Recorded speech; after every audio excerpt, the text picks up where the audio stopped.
Hi everybody. I hope you can all hear me. Hi Liam. Hello Titch. How are you?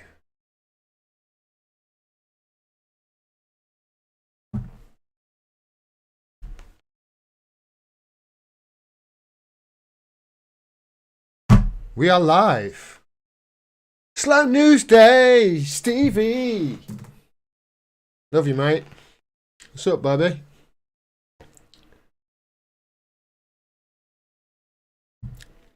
So I have had an eventful day, everybody. I have had an eventful day because I took a field trip today. I'm going to tell you all about it.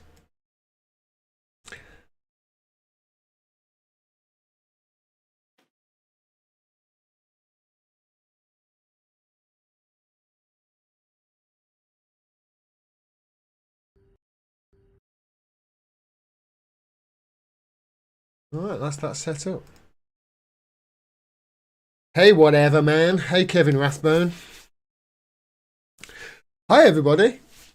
So, yeah. I went on a field trip today. I've got a video to show you. Shall we get straight into it? Shall we talk about what I want to talk about? Because there is a video for you to see. Enjoy.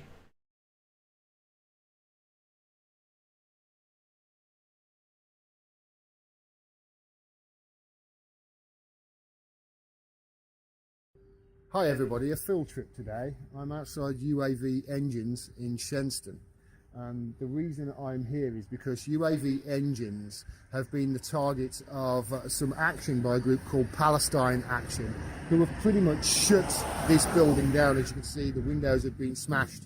There's been lots of damage to the outside, and the air conditioning units have been broken, etc. This place is shut down. There's just basically security here now, and the security are on high alert. They jumped on me as soon as I turned up outside the building.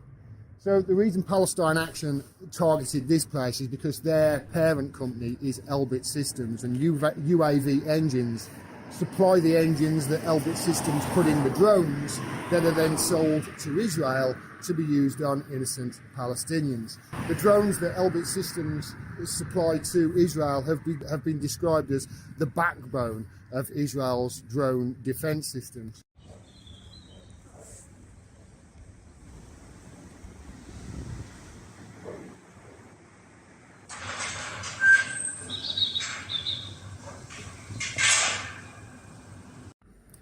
I did a bit of research on this company. It turns out it's made 2.2 million in 2020. It's got a staff of 30 people. They say crime doesn't pay, but you know, selling weapons of war to murderers obviously does, doesn't it?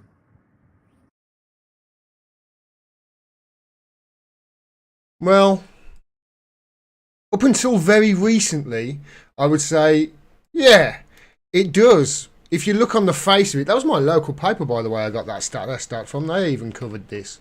It was a bit of a story, and it rightly should be, because it turns out it's getting less and less profitable.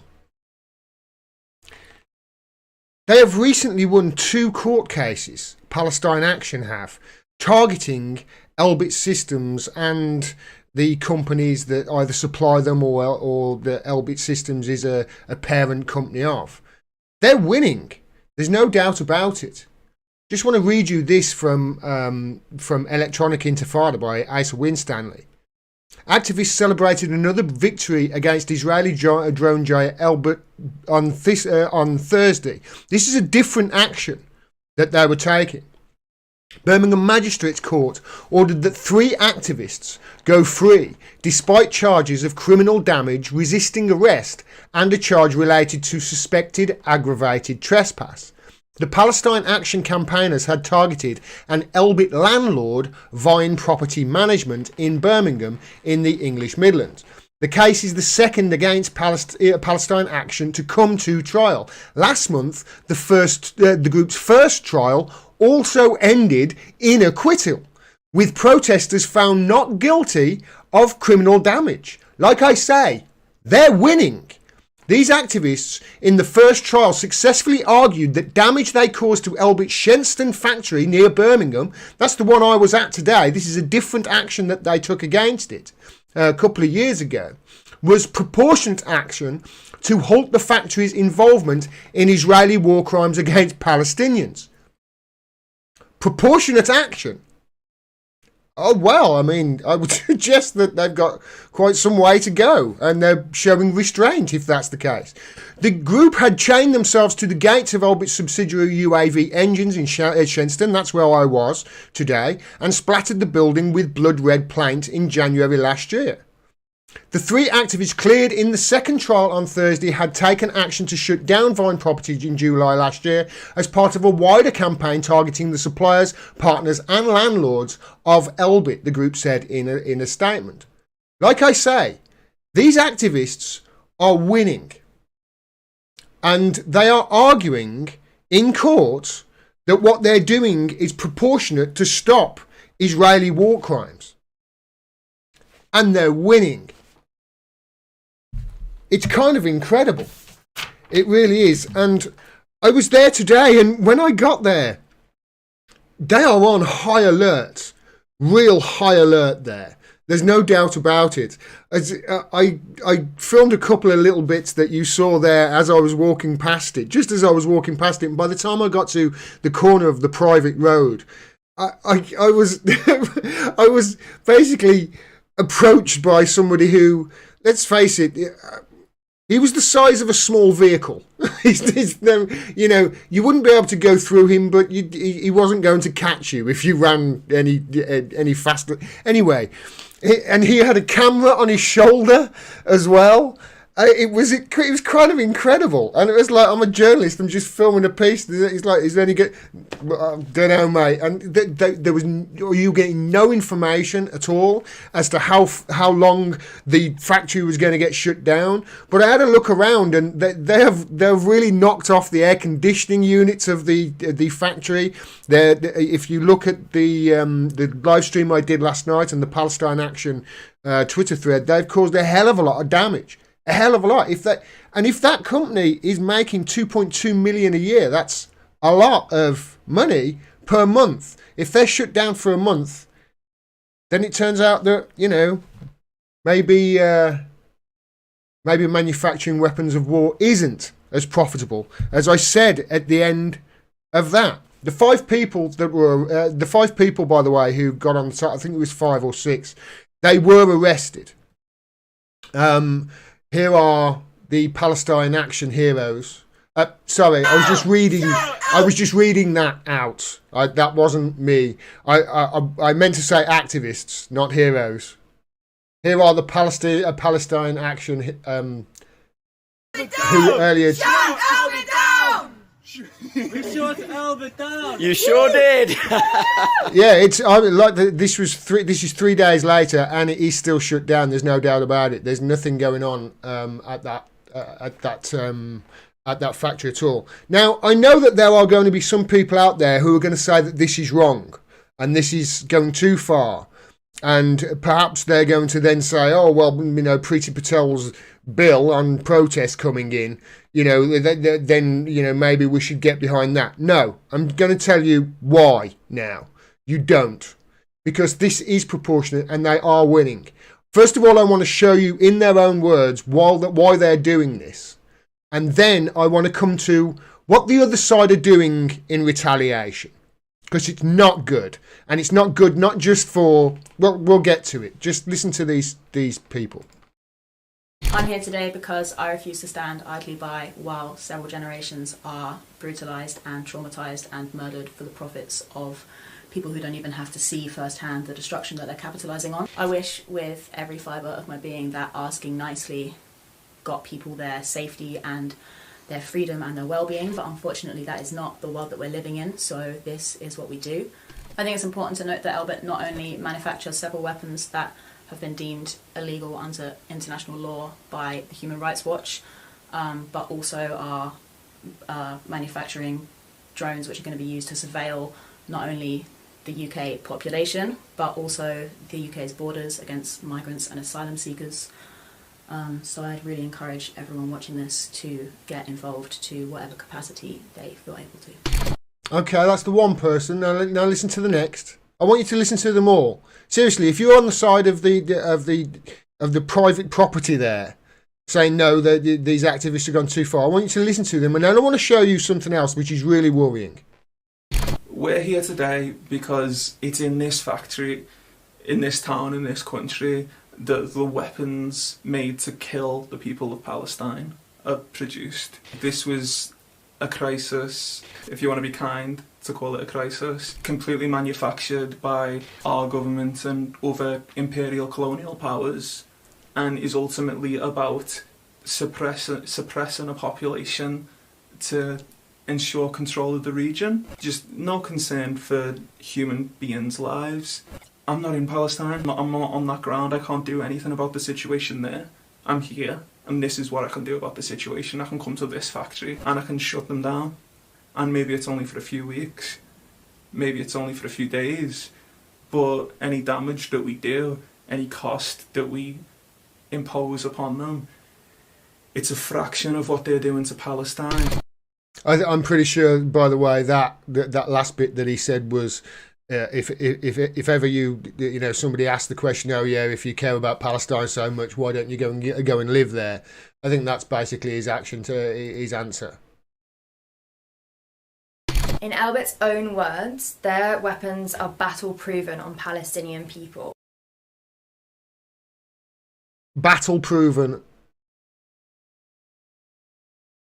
But what they have proven is that they are murderers and that their business model is reliant on murder. Elbit manufactures weapons like cluster bombs, which have been banned in 115 countries because of how destructive they are against civilians, not just against combatants. They can remain unexploded for many years, leading to loads of civilian deaths. Rather than challenging the war on Palestine and the killing of its people, this government has chosen to be complicit in Elbit's war crimes by allowing it to operate on UK soil. Right now, the people of Palestine are living in an apartheid state. Their children are being murdered and their homes demolished. And that is why I'm choosing to take action today. In Elbit's own words, Here's the next fella, the last one. And then I'm going to show you something worrying. Palestine is the last beacon for humanity.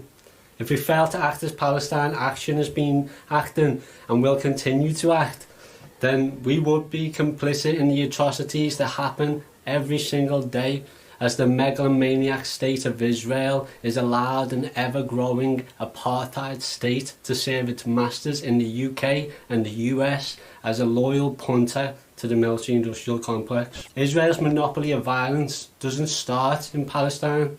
It starts beneath my feet on UK soil, and tomorrow beneath my feet on an Elbit war factory. We must build on Palestine Action's victories by continuing to shut down these murder factories, sabotaging and seizing the means of production of Zionist destruction. Join us in these victories. A victory for the Intifada is a victory for humanity, because if we don't do this, then I will question our humanity. So there you go. That's their reasons for doing it. But this is the worrying part, because you know who is now doing the security for these places? The ex-chief of Staffordshire Police. The ex-chief of police is now looking after these properties.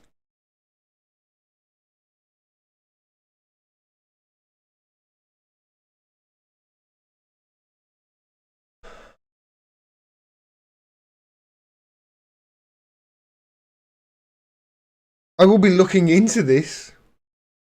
It's horrific.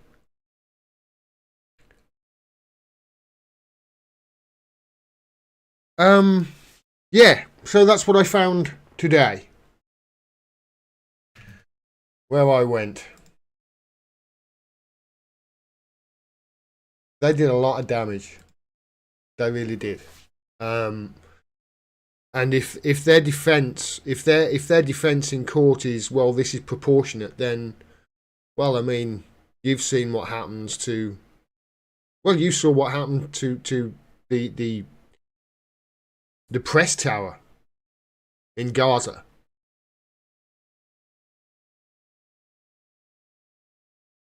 I saw some windows smashed and some air conditioning knocked off the wall with a ladder and some graffiti.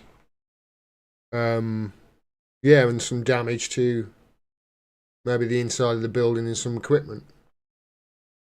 Long way to go. They're winning in court. It's incredible. That activism works. It really does if you've got the law on your side. And they are using it. They're using the law. There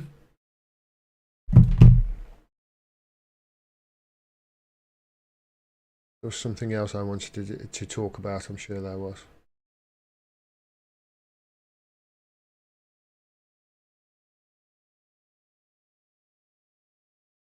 No, I can't find it.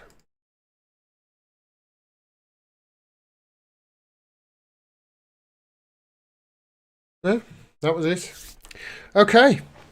Right, that's it, everybody. I'll be back again probably tomorrow. Catch me on TikTok. I'll be dropping some videos there, and I'll be dropping much more videos over the next few days and going to more places of interest. That was quite incredible today. It really was. They are on high alert, these people are. They are really worried about this. There's no doubt about it. They are worried that they're going to get shut down here. These activists from Palestine Action, from what I can see, are winning. That's kind of incredible, isn't it? Like and subscribe, everybody, and share, and yeah, go to the website and to find out ways how you can support me. I am funded by you. It is because of you I do this, and thank you very much. It's a privilege. Take care, everybody.